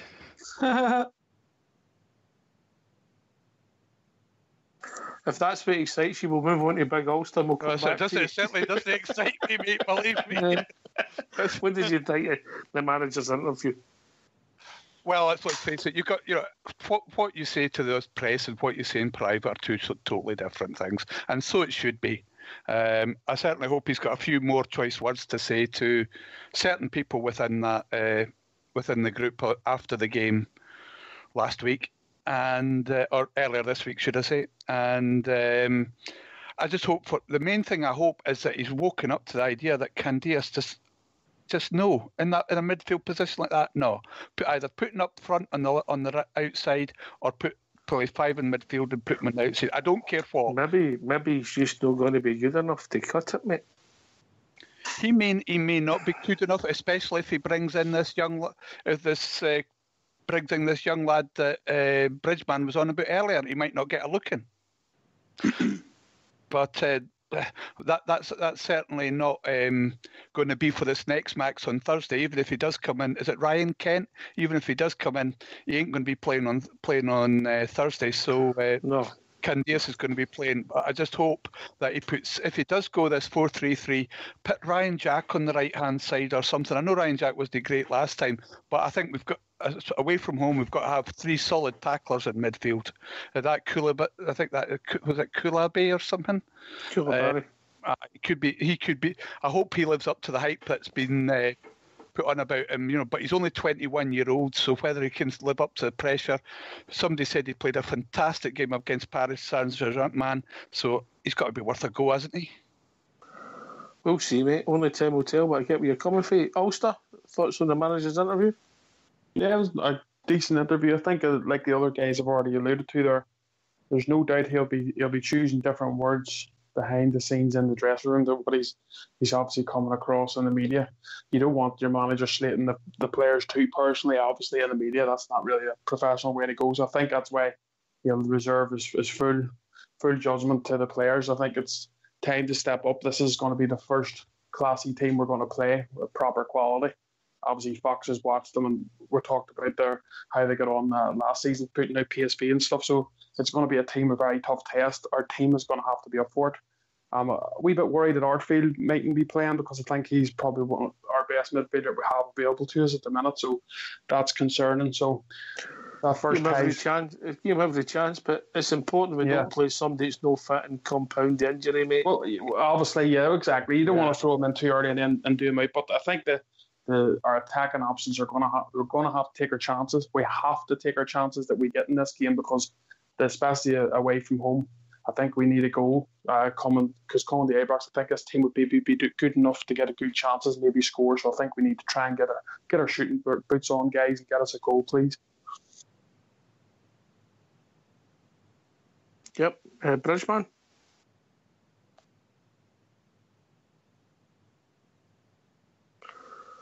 Bridgeman. I was on mute there, and this new thing, I couldn't get the mute button. We've told you that's you doing your last. If you date once more this month, you're out. You know that. What? You've used up your 3 strikes. Okay. Or was that 3 in the one night? I can't remember what it was. Yeah. What's your thoughts on the manager? No, particularly the injuries, Bridge. What did you pick? Well, I did. I've already said something on that. I'm delighted he gave us the update to the injuries. It sounds as if, Declan John based on what he said, had a back injury, whereas for some reason I was thinking he had a knock on his knee or something, But a back injury can be quite tricky. So, but he's back in full training. Arfield isn't. Is that correct? He's not in full training yet, but he's getting there. So he might be able to play come Thursday, but don't bet on it right enough, But he'll be in the squad, shall we say, the 20-odd players that they put forward for the next round. He'll be. I'm sure Arfield will be in that. I'm interested to see who else he's going to put in. I don't know whether the boy, what's his name, Umani Siddiqui, is it Siddiqui?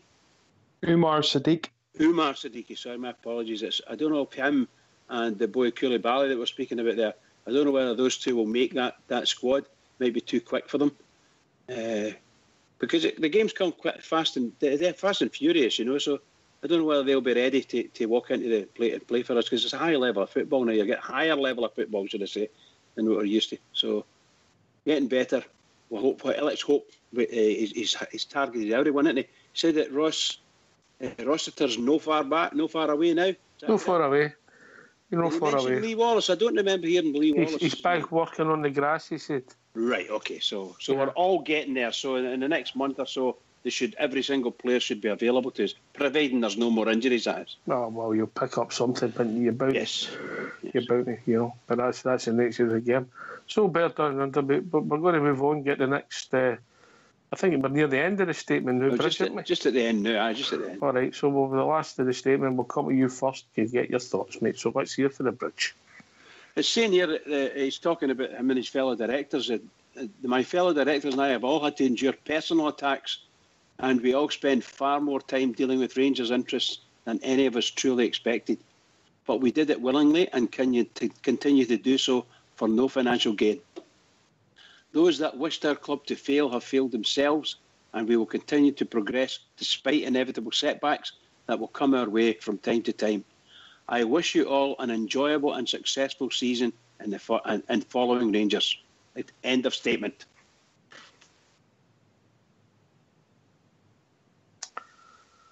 You're down under.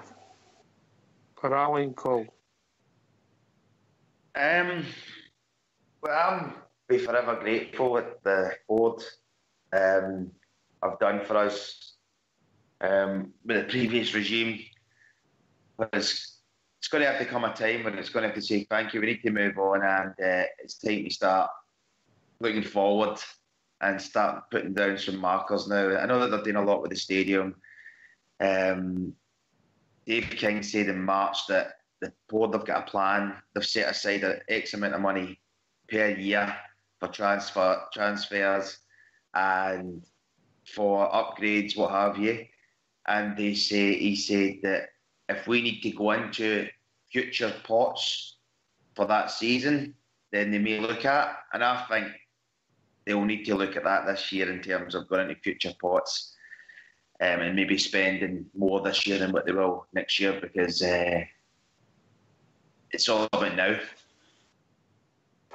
I get where you're coming from there, mate. Big Ulster. Yeah, I agree with Down Under there. You know, I think I have to thank them both for what they've done. It's been trying times for them. There's been a lot of obstacles from the previous board have obviously put in place for them, so it's been hard work. But they've made a few silly decisions along the way, probably with Pedro being one of them. And I've talked about this deal, so there's been a few stumbling blocks and some bad decisions. But I think we're hopefully coming to the light at the end of the tunnel. They're trying to get this stadium up to scratches with the stadium that we deserve. That's what we want. It's just going to be tough. But as he says about investment, I think we probably do need a wee bit more. Obviously, because of what we've seen probably in the prior games, I think the positions we need strengthening in. But as Fox has said at a few shows before, I don't know if you can do it all in one window. It may be the next window where we get a few more. But I think we still need 2 or 3 quality players in for this window to at least give us a chance of staying close at the first half of the season. I think we're all looking for a midfield player that's going to be the focal point of our team and a striker. But we've also got problems in the wide players as well, Blue Shadow, haven't we, really? Candeias, in the last 2 games, I know he's playing a slightly different role, but I think he was a player of the season last year, but is he going to fit in? Is he going to be good enough? Murphy's going to, I think, on Tuesday night, Murphy was playing more than number 10 role, so we'll see where that transpires for Jamie Murphy. But we need somebody to push them on as well, the wide players, not just the centre forward. I think, the fact is, Jamie Murphy has got his habit of it's just the way he plays, that he starts off on the left-hand side and he cuts across the edge, usually about the edge of the 18-yard box. And if they didn't shut him down, he'll shoot, and he's very, very good at that. But that's what he does every time. So it's kind of easy to play against unless you've got another option. And this is where I'd reckon that if he plays this Sadiq on Thursday and he moves Morelos across one to the left-hand side, still as a striker, but playing on the left-hand side, which you can do, and that'll take some of you're scoring in 2 fronts because you offer another option, and you're also taking the pressure off Morelos, which may just give him that extra edge and let him come into another scoring vein. And that's what I would do. And if you want to play Murphy in a more free role, that might work as well. We'll see where it takes us. Sorry, can I just say about Candeias as well? Yeah, we played Candeias last season in the role that we're playing. Was it no against the Mankey Mob? We played him in that same role, and it was just an absolute disaster then as well. And it's just showing he's for some reason it's the same as playing Tavernier in midfield. That's never worked either. We tried it a couple of times, and because he's not got that extra bit of space and coming from deeper where they can't pick him up as easily, he's nowhere near as effective. So I think, really those 2 ideas are just dead in the water for me. All right. Can I come in there? Sorry. Aye, of course you can, mate. On you go. But just getting back to just with the Candeias thing there, and then Rochelle talking about Tav in midfield, I would like to see, bear in mind that when they played in that position, it's a different system, and Gerrard's system, to me personally, I would like to see on that right-hand side, starting off in the right back, would be Flanagan. In front of him would be Tavernier, and then in front of Tavernier, Candeias. Give that. I think that'd be a good balance, because you've got Flanagan who, to me, doesn't look as if he wants to go forward, but in terms of a proper right back, he looks solid. It would still then give Tavernier the width and the drive to get up the right-hand side and get crosses into the box, which is his strong point. And then it also leaves Candeias where he doesn't have to do as much defensively. And he obviously gives a good ball into the box, but he also comes in well from the left. If something's coming in from the left, he can come in at the back. And another reason I'd like to see that on the right is because I think Declan John is too good a player for us to be sitting on the bench. I think we have to use him on the left-hand side. So with the system that Gerrard's playing, there's like 4-3-3-8 sometimes. I think that would would cover the right-hand side. I'd like to see that personally and use the players we've got in our squad to their strengths. Do you want us to come back? I'll take it to Blue Shadow, but Bear, I can see Candias being one of the casualties as the squad improves. But when you go Blue Shadow, as I said before, I think we tried Tab in midfield a couple of times and it didn't work for me. And against this lot on Thursday, this isn't the time to be risking trying something new like playing Tavernier in midfield. For me, I would stick him where he is, and I would put Ross Jack in there for me. But that's my choice against BDU wants it the other way. I can totally understand which way he's thinking, but I totally disagree with him. I think you mean Ryan Jack.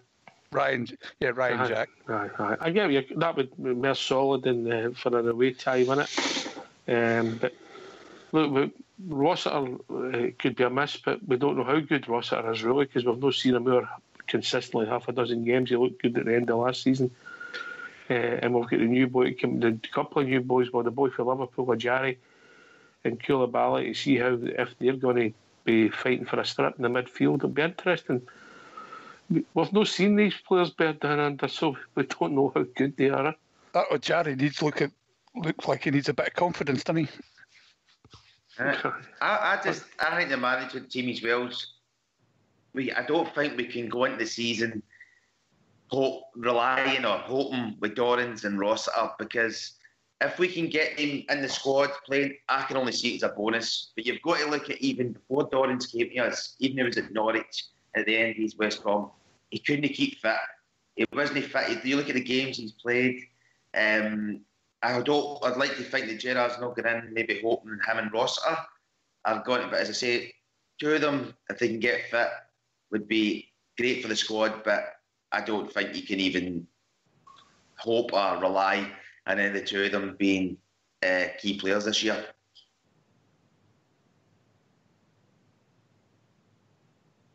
Well, we'll see how it takes us, how the squad develops, mate. I don't think we're finished, mate. I really don't think we're finished on the transfer side of things. What about yourself, Bridge? I can't disagree with you because I just don't know. But I think at the present moment, the team you had out on Thursday, I don't think we'll be playing with too much difference in that team. We hope that they're better. If the boys Sadiq and Koulibaly are fitter than what he thought, they may actually get put on the bench and get a chance.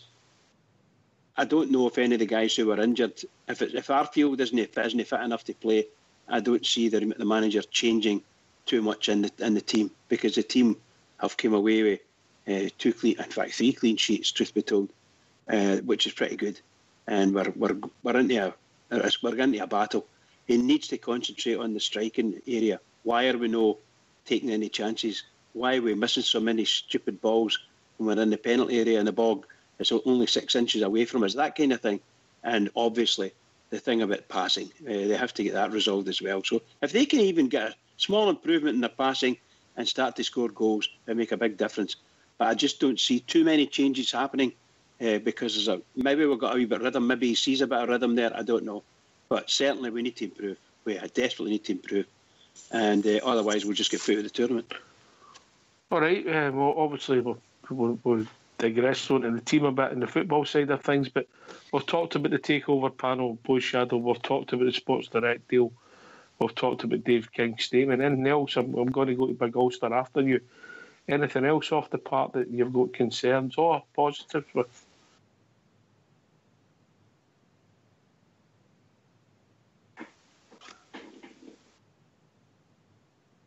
Oh, Ghost Blue. Oh, sorry, mate. I did a bridge ban on you. I was waffling away there about the takeover panel. As I said, we've covered that, and I hope that won't affect us because, the SFA seem to take any opportunity to throw something at us. Let's go back to your great segue. The SFA, the ruling that came out yesterday, I think, for the SFA. Oh, aye. What a mess they've got themselves in. I think the Brexit secretary is leading them. What did you make of it? Oh. Oh, we've got a caller coming in. Evening, caller. Oh, hi. Yes, I was wondering a little bit about your show. I haven't heard of it before and just saw and was wondering what it was about. It's about Glasgow Rangers Football Club. Oh, very interesting. And where are you? By football, do you know football or fake football? Soccer.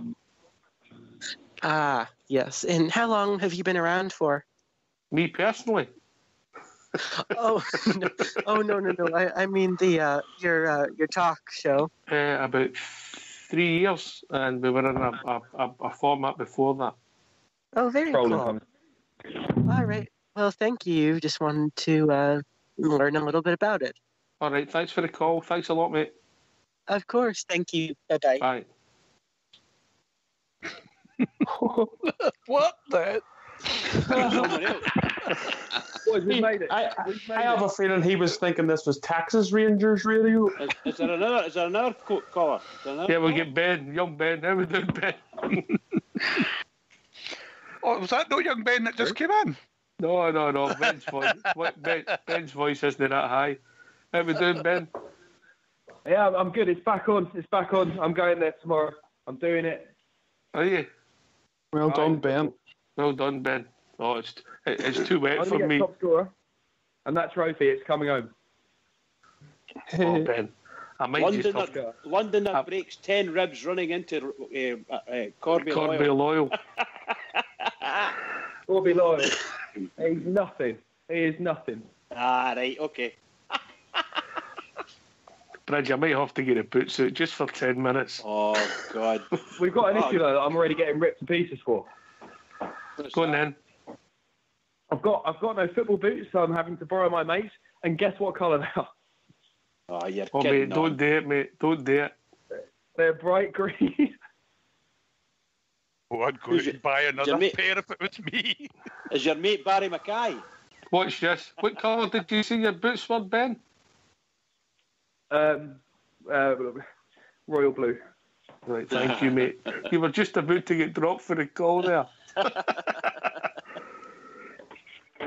Anyway, we're just talking about, we're going to go around the panel, Ben, we'll come to in a second, just about the SFA, the absolute mess that came out of there yesterday concerning 2011, 2012. Obviously, the teams and people with agendas. Bridgeman. Yeah, I think we see it's unfolding. The only thing, I would imagine the only positive thing for us is that they probably, and I say this in all honesty, they shouldn't even think about going to the CSA. They just shouldn't do it. But being them and their hatred towards our club, they may actually do it. So it could cost them, let's say, probably, maybe even cost them £1 million for court costs to get us out over there. And I think the best they can do is fine us £5,000 or something like that. You know, it's just ludicrous. I mean, absolutely. Wait a minute, Bridge. Ben, you'll need to go and mute, mate, when you're not talking. Carry on, Bridge. No, I was just going to say that financially, it's just nonsense. It makes it out to be nonsense anyway. I don't know what the costs are, but it might be astronomical compared to the maximum. But I believe the maximum they can fine is like £5,000. That's about the only thing they can do. Either that or just put us right out of football altogether, which maybe they are the SFA at the end of the day. I suppose they could if they wanted to, and if they could do it legally. But I just don't see them doing it. Can I just take on you go, mate? I just take a issue with something Bridge said there. I mean, you might have to have had dealings with the CSA, Bridge, but the rest of us, our Rangers, would deal with the Court of Arbitration for Sport. Oh, CAS, sorry, my apologies. I said CSA, right? Apologies. So, yeah, we know where all your spare money goes, Bridge. I do apologise, guys. But that's all it is. It's that whether they go there, I personally think what's going to happen is there's going to be something else takes their mind off it. For instance, they're going to be up to their knees in it with the Hearts issue, with the Cove Rangers and Hearts and the fielding ineligible players. So that'll take them all Monday to solve that problem. And Tuesday, I think it'll just disappear. And maybe in 2 weeks' time, they'll make an announcement. I think it's done. But I mean, obviously, there's other potential. Obviously, there's teams that play in the East End of Glasgow who used to train in Barrowfield they've got issues going on this now. But Bear Down Under, what's your thoughts there? I don't know if you read that. It broke yesterday. It's nothing. It's done. Let's move on. And Scottish football hating itself to death. Needless publicity that we don't need. The pantomime of the SFA keeps on giving. Just an absolute shambles. The country as a nation, the sporting nation as a league, isn't going to move forward with these absolute dafties at the helm. Wasting resources, obsessed. At some point, to actually enjoy the embarrassment that they're giving themselves, but they've got to start. People got to start standing away there and let other people come in and give it a shot, because it's just an absolute pantomime. Ridiculous. Aye, I could have put it better myself. Soap opera, pantomime. Big Ulster. Well, I think only the SFA could put themselves in a corner where they have to pay a court fee of six-figure sum to try and recoup $5,000 back. So that just proves you how embarrassing they are. Unfortunately, sometimes I think people who are in charge are too focused on trying to attack Rangers and actually looking at, logically what they can gain. That's just the way it is, unfortunately. And the club warned them at the time, stop wasting money on silly issues like this and start putting it back into the Scottish game. And now they've got themselves in a situation. I can't see them pursuing it, but then again, it is the SFA, so anything can happen. Are you back with us, Fox?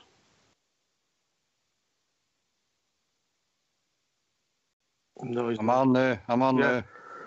Would you say that this has been agenda-driven by one? You think the rest of Scottish football, with all the problems they've got, Hearts can't fill on a team sheet, Aberdeen only fit to play friendlies, there was about 2 people at the friendly the night against West Brom, all the problems that Scottish football has got, and we want to rewrite history. I think this is this stupid Resolution 12 that a fans group started up. Was that no hit? Is this no exactly the basics here? Would that be fans who are a team in the East End of Glasgow who used to train at Barrafield? Probably, mate. Probably. Okay.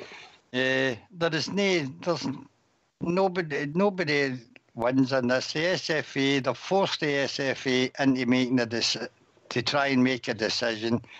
I think it'll rumble on for a week and then that'll be the end of it. I can remember the SFA didn't have the money at one time. I think it was something to do with Neil Lennon, was it no, on the referee strike, etc. And their excuse then was they didn't have the funds to do anything about it, but suddenly they've got funds now when they're in a poorer state than they were back then. So we'll just have to wait and see what happens.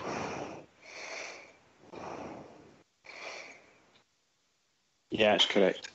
All right, fish and chip chamber for me now. I think hopefully that'll come to an end and that's something else we can put to bed and move on. And I mean this, I'd like to think that potentially all these things could be finished by the end of the summer, Bridgeman, and then we can move on.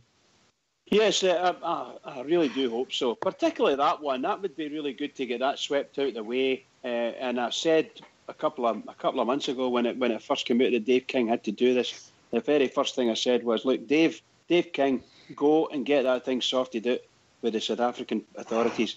Get the money into the bank, make the offer, and get that off the tick the box, let it go. But we're still there with it. So, but he'll take care of that.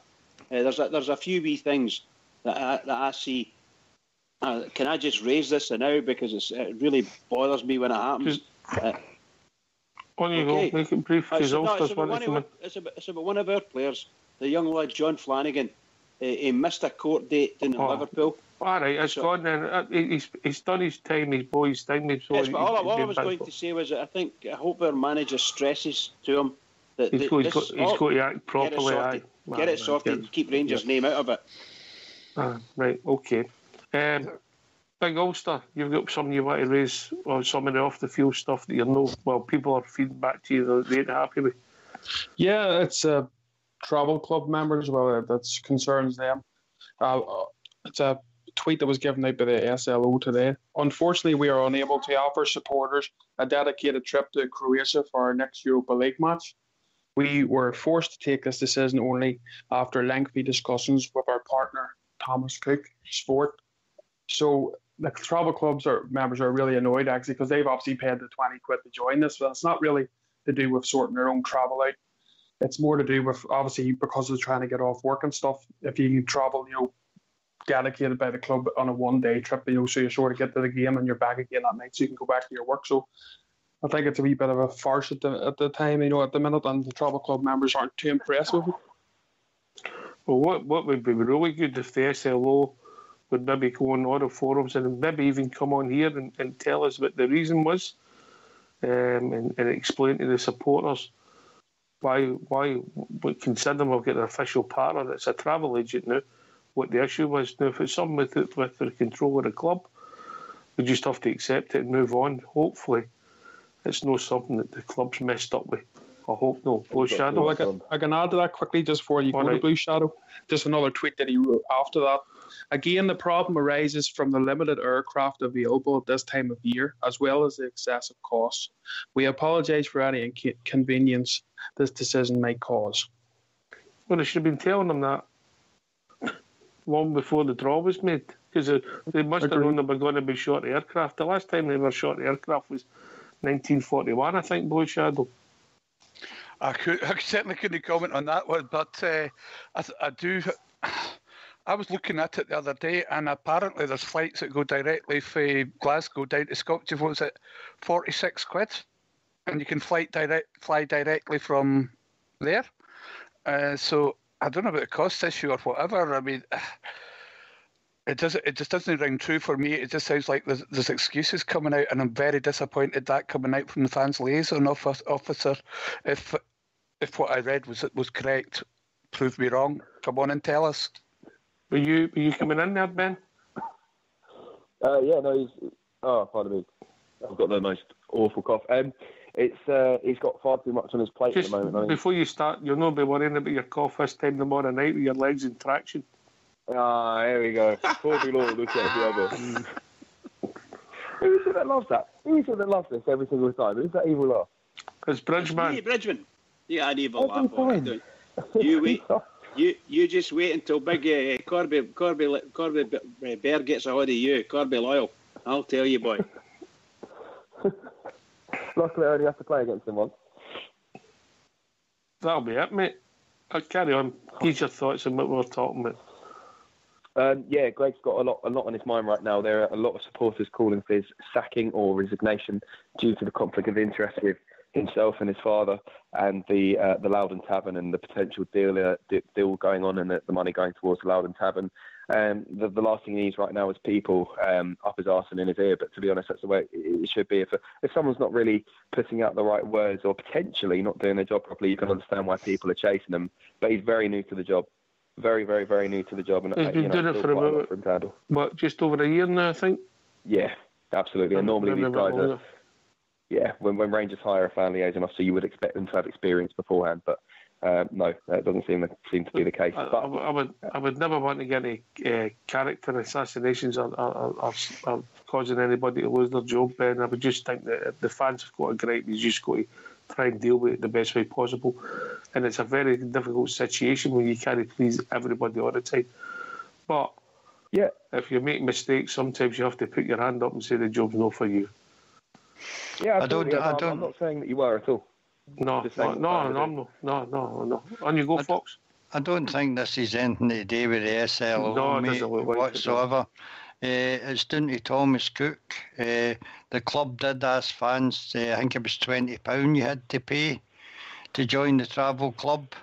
And of course, when our qualifying round started, it's the middle of summer, there's a shortage of planes, so that Thomas Cook, so that's an excuse.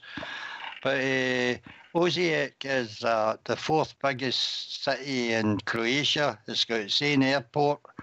I'm sure that they could have got a plane for somewhere, or more than one plane, to carry out what they'd promised the Rangers fans by joining the travel club. Once again, it's somebody else that's letting down the fans.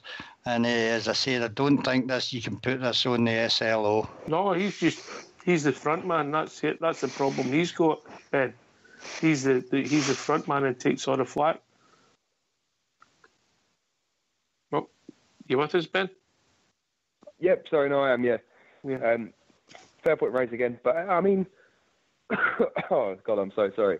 I do think it's quite difficult for him, his job. A lot has gone in. Imagine taking over Rangers sack there. They go through their third manager in the year. They bring in Steven Gerrard of all people. Imagine the amount of messages, the amount of requests that he's got, the amount of inquiries, the amount of queries, and above all, there's this. It's a very, very busy year for him. And they've really thrown him into the deep end and seen if he could swim. And at the moment, he's paddling, I think. Can I come in on that? On you go, mate. No, Try and keep to the travel club. Try and keep to the travel club. I think it's atrocious. The club have just heralded the signing up to to Thompson for the travel club, and they've Thompson. That's the first 2 games of the season. They can't make it. Not good enough. Not good enough at all. Get another company to do it. Get another company. The club should not be doing that. They should be charging them. That's no right. That's all I've got to say. Could they not just stay with the Glaswegian done? Fly them into an airport, maybe a bit further on, and lay buses. They could do it somehow to get the fans there.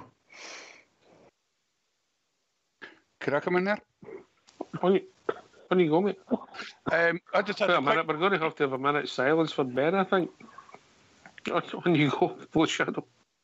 I just had a quick look online there, and there's flights going from Glasgow to Split for under £30 and 74 pence.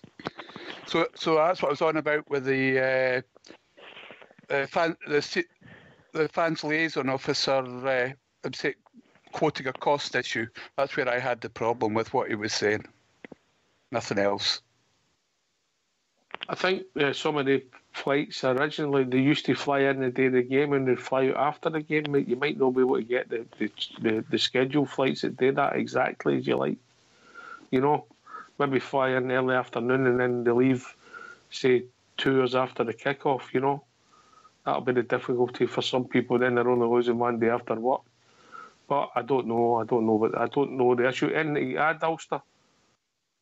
No, I just it's yourself. I go through my own issues with changes of dates and stuff, and obviously it's the travel club members paying into this. They've obviously paid into it for a reason that obviously a lot of who do work and maybe can't get 2 or 3 days off. So this is why they joined the travel club, to get this provided travel for them. And I think it's a bit of an own goal by the providers, the flight providers. I think it's a bit of a shambles, unfortunately. And we could actually be in a state that if the club goes out, it means that before you could even get any travel provided for these people that have paid their money, we could be out of Europe. So I think it's a bit of a shambles. But I won't put it on the SLO's door. He, just as you guys say, he has to take the brunt for it. But given the job he's took a role on, so unfortunately he's to take a flack. Yeah, we know what that's like, mate, don't we? Oh, yes. We know what that's like. Anyway, just a quick question. Picture the scene tomorrow. There's 2 people going up for a ball bridge. One comes down first, another one falls on top of him. Who's going to win? Me. Corby Loyal. Me. Fox. Who's going to win? Fox. Who's going to win? Come on, Fox. Corby, mate. Corby. Oh, what? Big Ulster. Who's going to win? Come on. Well, I'd like to think Ben will win it because I do like you, but you have to win that ball. To see if you don't win it, you'll be off the show for a wee while to recover. I would think. Thank you very much. You'd go for the experience, man, wouldn't you, Bo Shadow? I don't know if it would come to that. I think Corby's probably flattened him before he actually gets to the ball. Yeah. I think so. Ben, take some selfies before the game starts because you'll never be the same again. That's just scary. That is actually just scary. Ben, when you take the selfie, make sure you smile so the dentist will know where to put your teeth back. How do Scottish people come up with these things, man? It's just amazing. I couldn't. Brilliant, isn't it? Brilliant. Because we've all been there, Ben. That's how absolutely. Moulded plastic shin guards, Ben. That's the ones. Shall I come back with dentures like Lee McCulloch? Maybe more. I'm worried about Fox will be playing absent friends for you Monday night.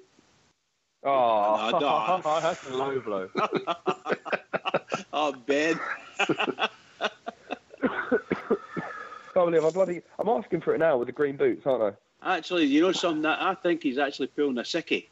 That's what he's going. I would have took that. I can't make it I had a bad tomorrow. cough. I had a bad cough. Bad cough. Well, you know I had a bad cough. I was on the show that night and I couldn't do it.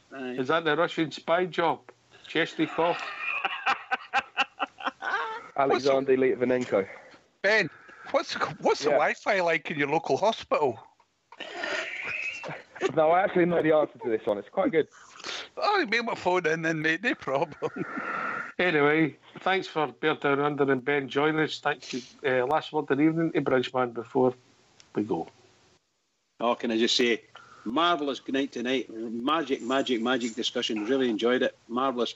I'm glad you got on, Oxchair, and your power cut's not too bad. Can I just say to all the Rangers fans all over the world, in particular Rangers fans on here on Rangers Radio, every single one of us, keep it going for the Rangers, please. Just keep it going. As I said, thanks to Ben, Bear Down Under for joining us, Blue Shadow, Big Ulster for stepping into the breach, Fox, and I'd like to thank I think it was an American caller, for taking part in the show. This has been Rangers Radio. We'll be back Monday night between 9 and 11 talking about all things Rangers and paying tribute to Ben. Take it away, Fox.